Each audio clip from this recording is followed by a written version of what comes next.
Hi, I'm David Hamburger, back with the next installment of my TrueFire blog, and today we're going to check out another lick inspired by the playing of pianist Tommy Flanagan. This time we're playing on a minor blues, so a C minor blues. Still got the 12-bar form and a swing 8th seal. Here's what the lick sounds like. We're playing over the first 4 bars of the form.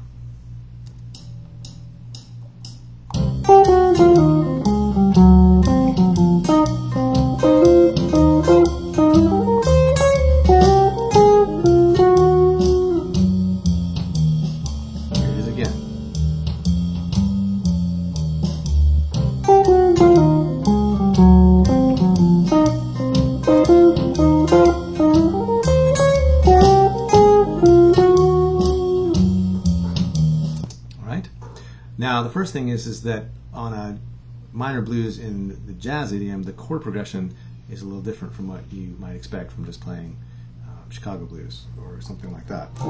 And what's going on is that you've got a bar of C minor, and then in the second bar, half a bar of D7, half a bar of G7, and back to C minor.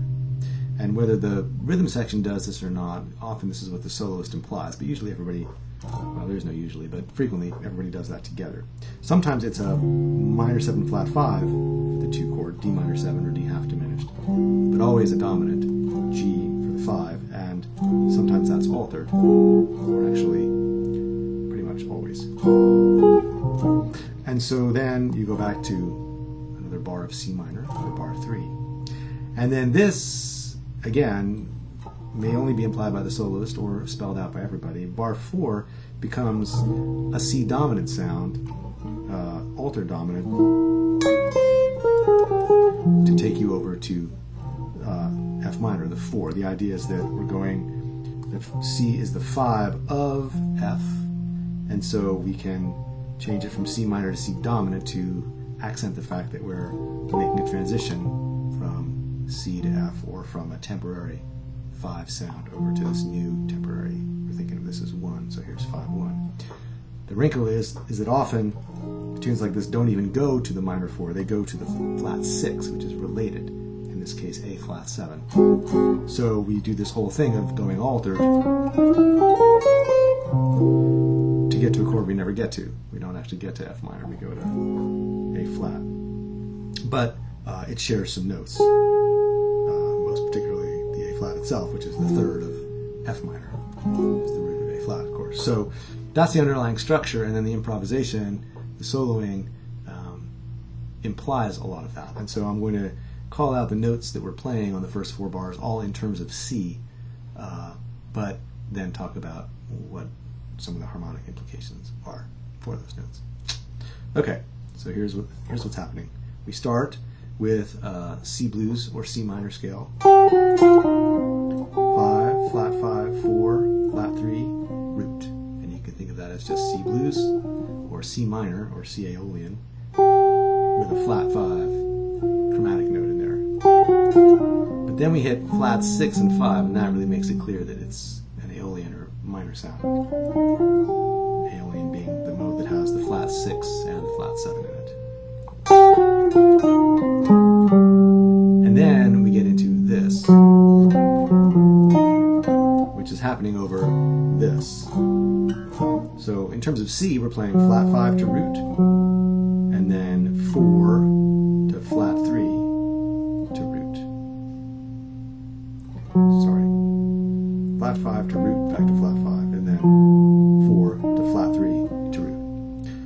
And what that's doing, though, is it's spelling out D7 to G7, like this. It's saying, here's the 3rd and flat 7 of D, and then here's the flat 7 and sharp 5, or flat 13, of G7.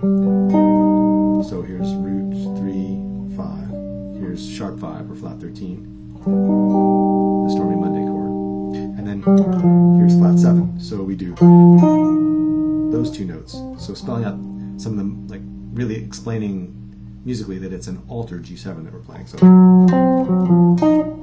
then into a blues lick, thank goodness, which is just root, flat 3, 4, twice. But every time you play the third, flat third and the fourth, you do a hybrid grip and also grab the high string. So you're playing these notes and then these notes, but with a bar. So picking like that.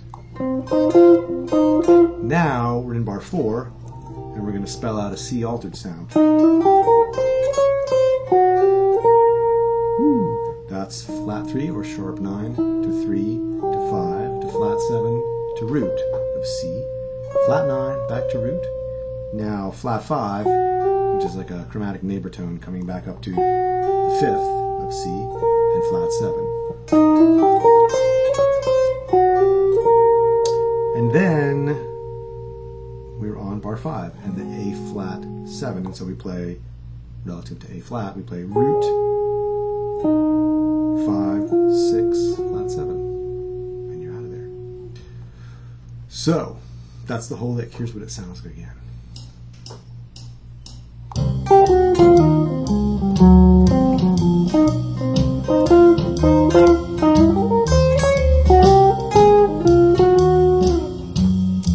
All right.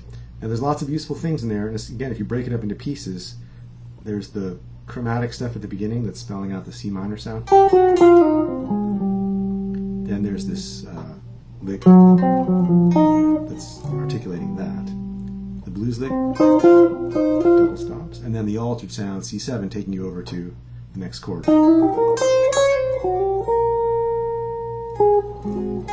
And even that's a really useful.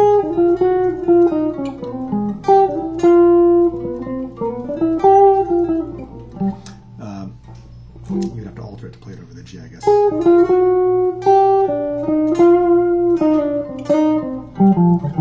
Anyway, there's lots of different pieces in there. This idea in particular, if you want to experiment more with that, I would say take it up an octave, because here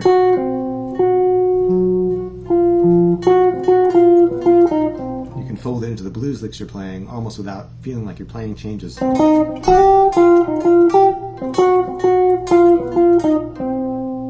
it's very slick and just helps you to spell out this in a really easy to grab way without leaving the safety of ye old pentatonic box. If you want to get fancy, you can start to spell out the actual arpeggio. That's third, flat 7, flat 9 of D, and then there's flat 7, 3, and 5 of G.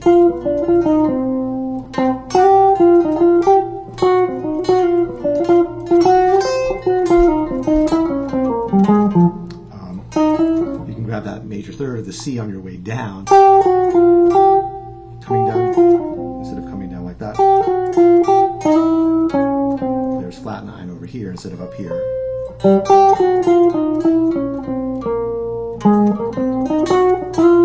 And that's spelling out A flat.